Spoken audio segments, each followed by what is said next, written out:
hurmatli xalq bankimiz mijozlari, men sizlarga aylanma mablag'ni to'ldirish kreditining shart qoidalari haqida maslahatlar bermoqchiman. Qarz oluvchi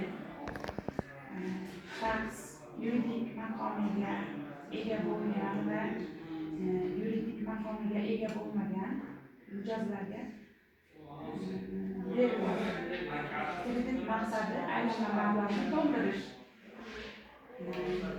Yuridik shaxslarga ish haqqi loyihasi kamida 6 oy faoliyat yuritgan bo'lishi shart va yetarli mablag'ga ega bo'lgan mijozlarga beriladi.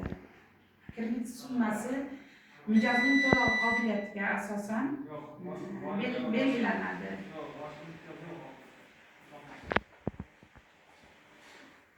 U mijozning qobiliyatiga asosan shu aylanma mablag'laridan 30% yetmagan holatda beriladi bu kredit mablag'lari.